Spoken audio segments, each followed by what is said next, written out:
Hello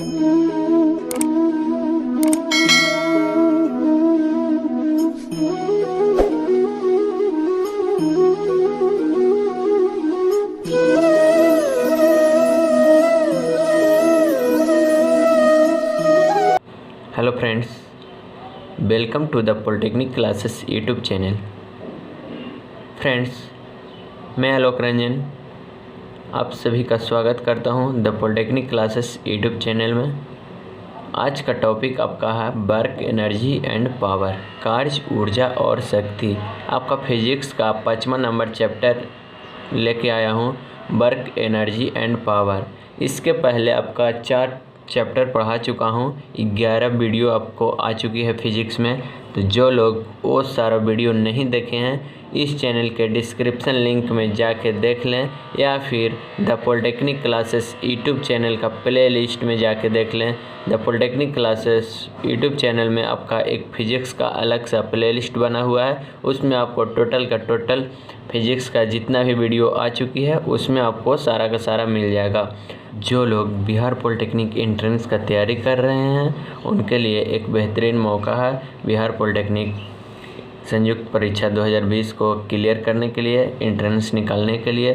तो आप लोग जो लोग नए हैं चैनल को सब्सक्राइब कर लें और बेल आइकन को दबा के ऑल पे सेलेक्ट कर लीजिए, क्योंकि वीडियो आपको सबसे पहले मिले। कोई भी वीडियो अपलोड हो वो सबसे पहले आपको दिखे। तो वीडियो को लाइक भी कर दीजिए और अपने दोस्तों के पास शेयर भी कर दीजिएगा। तो अब हम लोग आते हैं अपने चैप्टर 5वां नंबर, कार्य, ऊर्जा एंड शक्ति। तो सबसे पहले इसमें हम लोग देखेंगे कार्य, वर्क। वर्क क्या होता है तो इसके बारे में हम लोग जानेंगे। किसी वस्तु पे किया गया कार्य, वस्तु पे लगाए गए बल तथा बल के दिशा उत्पन्न विस्थापन के गुणनफल होता है। कह रहा है कि the work done on an object is the product of the exerted on the object and the direction of the force produce.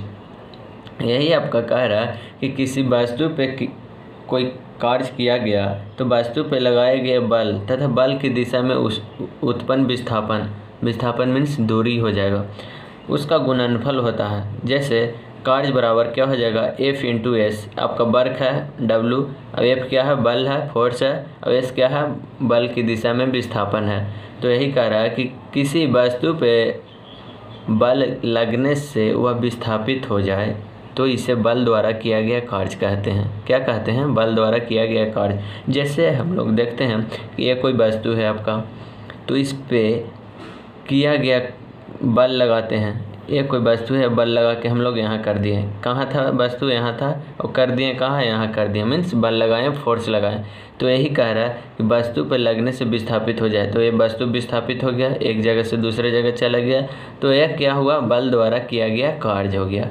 यही आपका कार्य हो गया। जैसे फिगर में है, एक कोई वस्तु है, इस पर फोर्स लगाएं और एक यहाँ विस्थापित होकर आ गया, यहाँ पे हो गया। तो एक क्या हो गया, एक दूरी है, विस्थापित दूरी।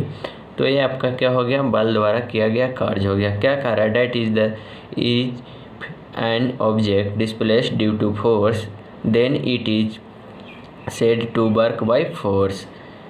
किसी वस्तु पे लगने से वह विस्थापित हो जाए, इसे बल द्वारा किया गया कार्य कहते हैं। अब हम लोग आते हैं, कुछ पॉइंट है इसका, तो देखते हैं क्या पॉइंट है।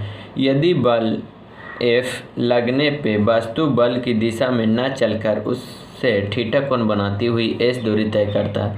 कह रहा है कि कोई भी बल लगने पे वस्तु की दिशा में नहीं जाता है, बल्कि उससे थीटा कोण बनाती हुई S दूरी तय करता है। तो क्या हो जाएगा, W बराबर F फेस कोस थीटा। जैसे देखिए ये कोई वस्तु है, इससे क्या हुआ कि बल की दिशा में नहीं गया, क्या हुआ कि ये थीटा बना दिया S की दूरी में। तो देखिए क्या होता है, F और ये एंगल क्या हो जाएगा, थीटा हो जाएगा। तो वर्क बराबर क्या हो जाएगा, F S कोस थीटा। इस प्रकार हो जाएगा। If on applying F force the object does not move in the direction of the force and make a distance of a s, क्या हो जाएगा, displacement, making an angle of theta. यही कह रहा है कि कोई भी फोर्स बल लगने पे वस्तु की दिशा में नहीं जाके उससे थीटा कोण बनाती हुई एस दूरी तय करता है तो आपका वर्क बराबर हो जाएगा एफ एस कोस थीटा। अब आगे चलते हैं। यदि थीटा बराबर 90 डिग्री हो तो क्या हो जाएगा, वर्क क्या हो जाएगा, जीरो हो जाएगा, उसका शून्य हो जाएगा, वर्क काम क्या हो जाएगा, कार्य शून्य हो जाएगा। अर्थात यदि विस्थापन बल की लंबवत दिशा में हो तो कोई कार्य नहीं होगा। क्या होगा, थीटा बराबर 90 डिग्री हो तो कोई कार्य नहीं होगा, जीरो हो जाएगा कार्य। If theta equal to 19 then work बराबर जीरो, वर्क बराबर zero. That is there will be no work if the displacement force is in the vertical direction. यही कह रहा है कि जब थीटा बराबर 90 डिग्री हो जाए अर्थात विस्थापन बल की लंबवत दिशा में हो, क्या हो, विस्थापन बल के लंबवत दिशा में हो, 90 डिग्री की दिशा में हो तो कोई कार्य नहीं हो जाएगा, वो कार्य जीरो हो जाएगा। अब आता है नेक्स्ट, यदि विस्थापन बल की दिशा में हो, उसमें तो विस्थापन बल के लंबवत में था, अब विस्थापन क्या है, बल के दिशा में हो तो थीटा बराबर क्या हो जाएगा, जीरो हो जाएगा। मीन्स कोस थीटा बराबर 1, कोस थीटा बराबर कितना वैल्यू होता है 1, इसीलिए वर्क बराबर क्या हो जाएगा, एफ एस हो जाएगा, force into displacement. If the displacement is in the direction of force, क्या है कि विस्थापन बल के दिशा में हो तो थीटा बराबर 0 डिग्री या कोस थीटा बराबर 1।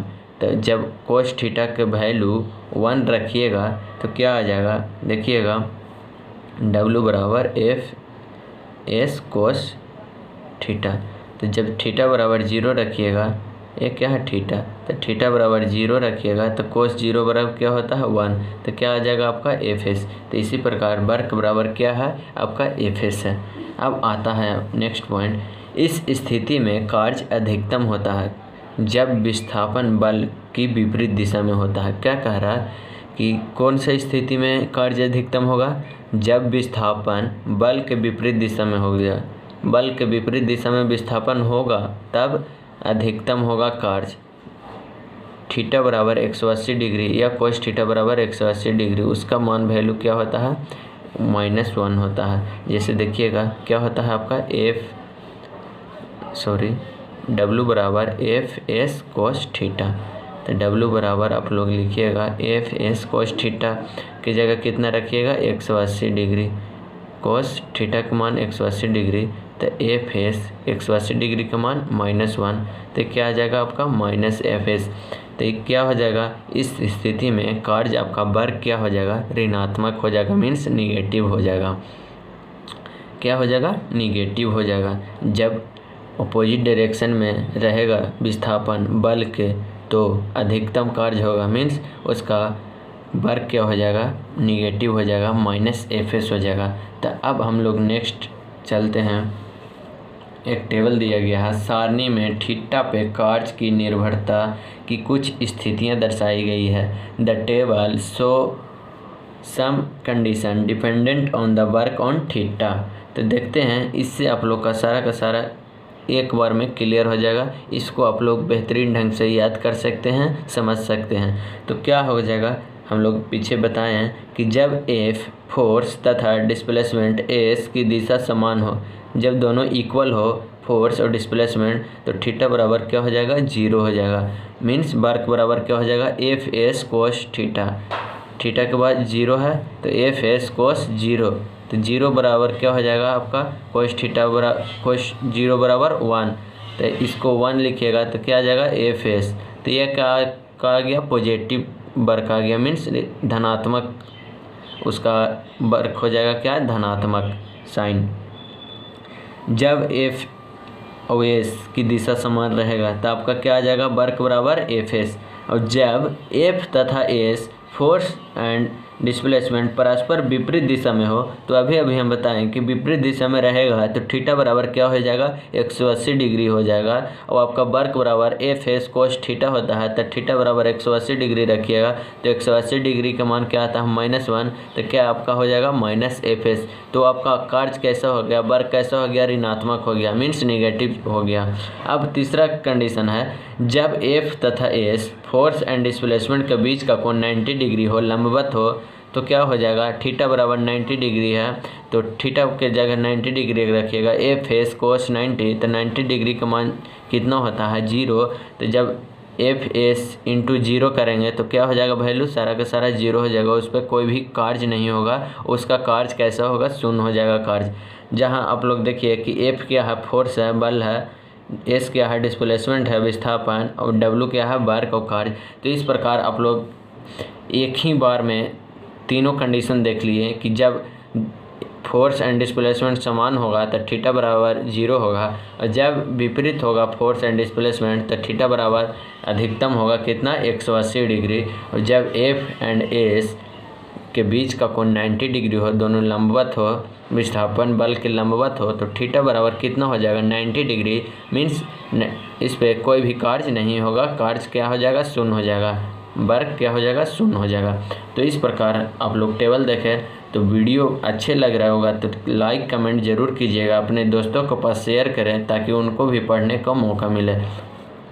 अब हम लोग आते हैं कि कार्य क्या अदिश राशि है, क्या है कि कार्य एक अदिश राशि है, वर्क कीजिए scalar quantity.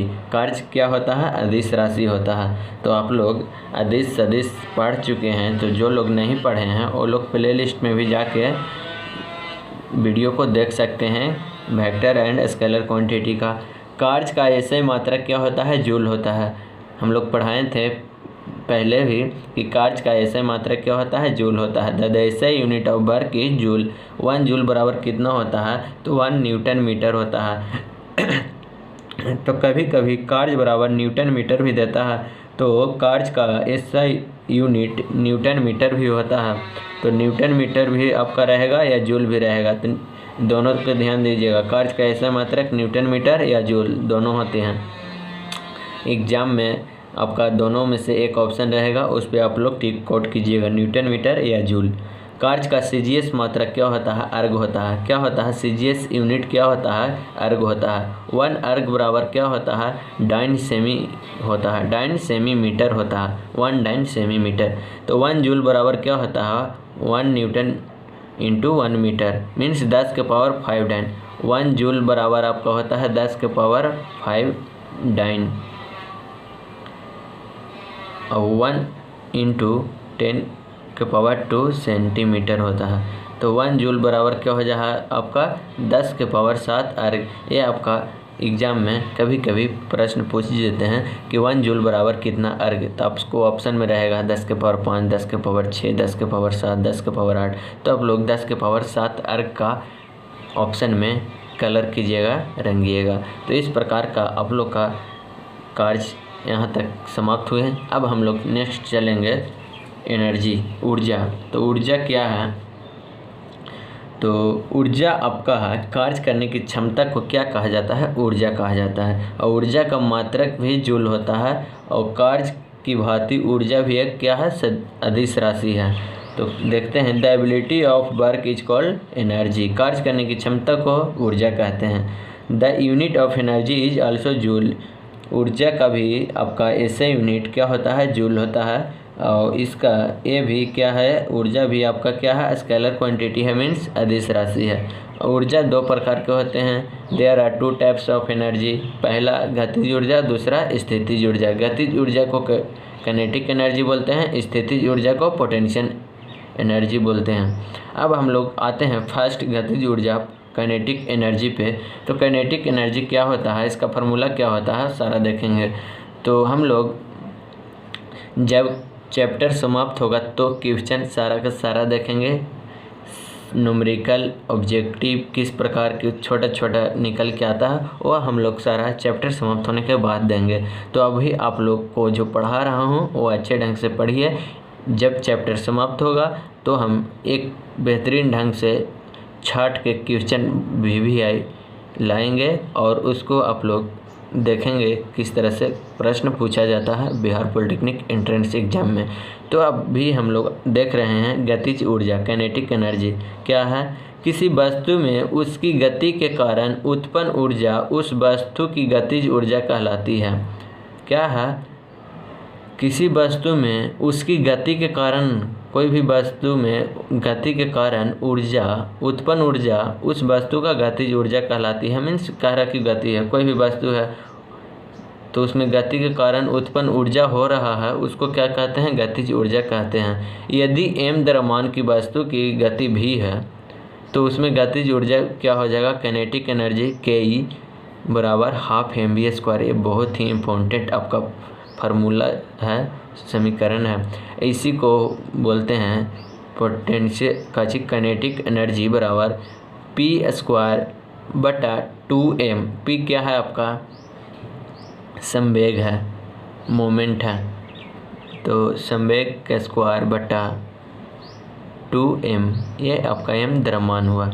The energy generated due to its motion in an object is called the kinetic energy of that object if the motion of an object of mass m is v, then the kinetic energy in it। किसी वस्तु में उसकी गति के कारण उत्पन्न ऊर्जा उस वस्तु का गतिज ऊर्जा कहलाता है, और द्रव्यमान m की वस्तु गति v है तो उसका गतिज ऊर्जा क्या हो जाएगा, KE काइनेटिक एनर्जी बराबर half mv²।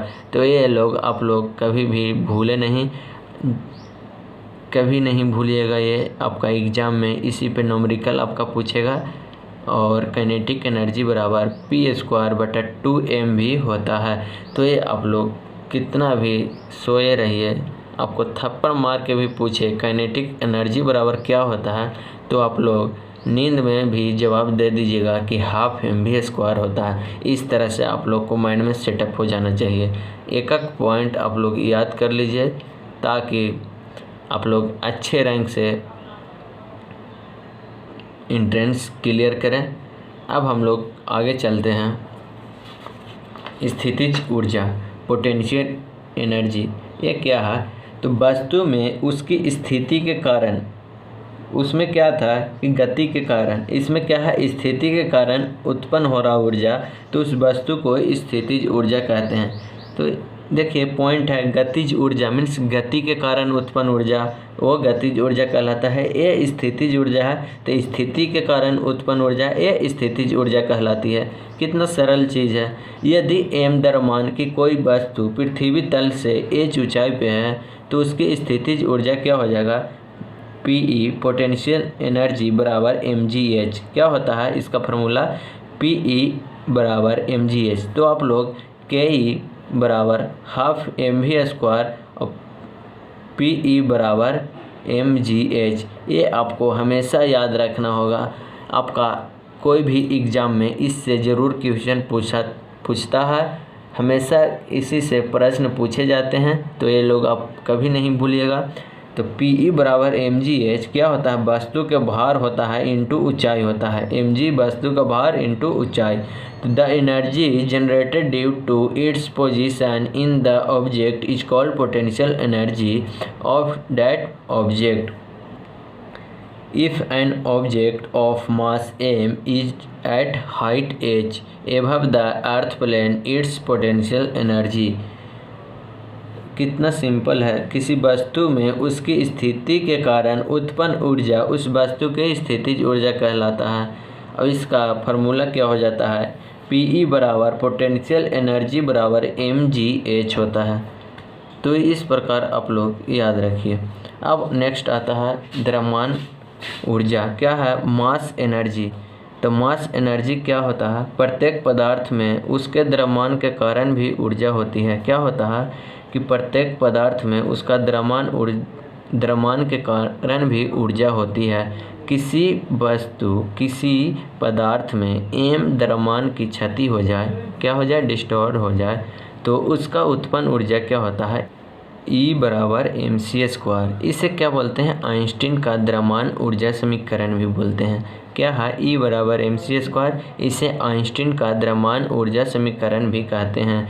Every substance also has energy due to its mass. If mass loss occurs in any substance then the energy produced by it 1 ग्राम बराबर 9 × 10⁻13 जूल होता है। तो आप लोग ये फार्मूला भी कभी भूलिएगा नहीं, E बराबर mc² होता है। फिजिक्स का बहुत इम्पोर्टेंट फार्मूला है mc², E बराबर mc²। तो अब हम लोग चलते हैं आपका गतिज ऊर्जा, स्थितिज ऊर्जा, द्रव्यमान ऊर्जा, ये सारा का सारा आप लोग पढ़ लिए। अब आते हैं ऊर्जा रूपांतरण पे। Conversation of energy, some example. कुछ एग्जाम्पल है ऊर्जा रूपांतरण का, तो हम लोग देखते हैं क्या है। प्रमुख वैज्ञानिक उपकरण एवं इनके कार्य। तो वैज्ञानिक उपकरण एक सेट दिए गए हैं उपकरण, और इनके कार्य रूपांतरण दिया गया है एक सेट। तो सबसे पहले हम लोग लाउड स्पीकर चलते हैं। लाउड स्पीकर का रूपांतरण किस में होता है? तो लाउड स्पीकर का रूपांतरण होता है विद्युत को ध्वनि ऊर्जा में। लाउड स्पीकर क्या देता है? ध्वनि ऊर्जा देता है।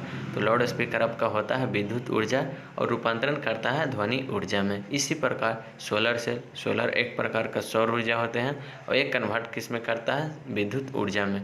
विद्युत बल क्या होता है? विद्युत ऊर्जा होता है, और ये कन्वर्ट करता है प्रकाश एवं ऊर्जा, ऊष्मा ऊर्जा में। नेक्स्ट है डायनेमो। तो ये यांत्रिक ऊर्जा को विद्युत ऊर्जा में कन्वर्ट करता है, रूपांतरण करता है। ट्यूबलाइट विद्युत ऊर्जा को प्रकाश ऊर्जा में।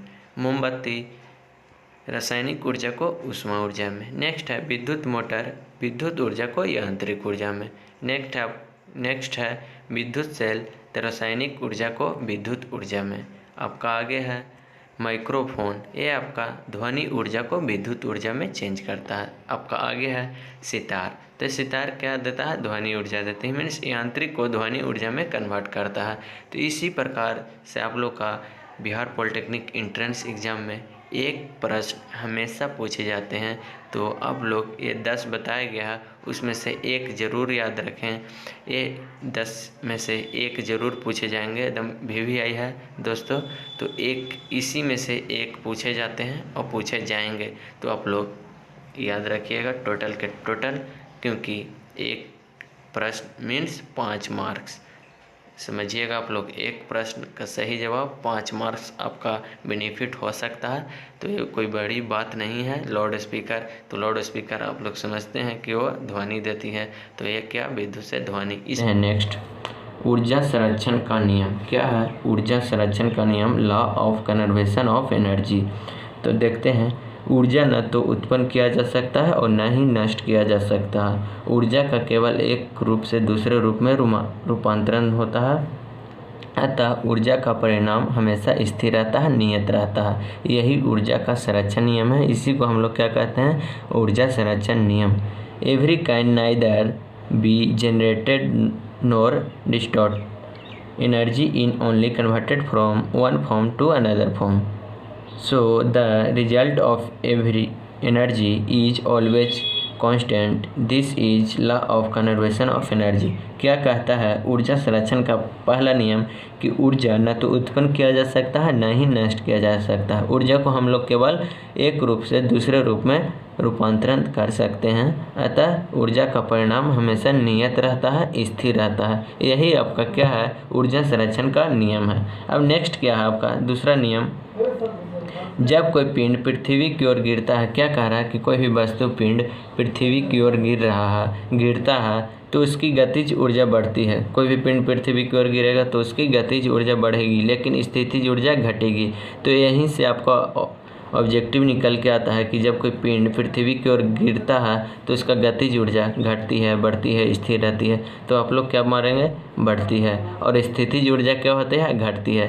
तो देखिए कहाँ से ऑब्जेक्टिव आपको पूछता है, इधर से ही बीच में से पूछता है। परंतु गतिज ऊर्जा और स्थितिज ऊर्जाओं का योग आदि से अंत तक स्थिर रहता है, और दोनों को योग से, स्थितिज ऊर्जाओं को योग से अंत तक स्थिर रहता है। पृथ्वी पर टकराने पर उसकी कुल ऊर्जा ऊष्मा, ध्वनि तथा प्रकाश आदि ऊर्जाओं में बदल जाते हैं। इन विभिन्न ऊर्जाओं का योग पिंड के यांत्रिक ऊर्जा के बराबर होता है। क्या कह रहा, इन विभिन्न ऊर्जाओं का योग पिंड के यांत्रिक ऊर्जा के बराबर होता है। तो इस प्रकार आप लोग का ऊर्जा संरक्षण नियम देखें, आप लोग पढ़ें। तो वीडियो अच्छा लग रहा है लाइक कीजिए, कमेंट कीजिए, अपने दोस्तों के पास शेयर कीजिए। आप लोग को नेक्स्ट वीडियो में पावर पढ़ाने वाला हूँ, शक्ति पढ़ाने वाला हूँ। आज हम लोग पढ़ें वर्क एंड एनर्जी, और नेक्स्ट वीडियो में हम लोग पावर पढ़ेंगे। और इस चैप्टर्स के रिलेटेड जितना भी question Bihar polytechnic entrance exam में पूछा जाता है या पूछा गया है, उसको हम लोग देखेंगे न्यूमेरिकल के साथ में। तो आज का वीडियो इतना ही, आप लोग देखते रहिए।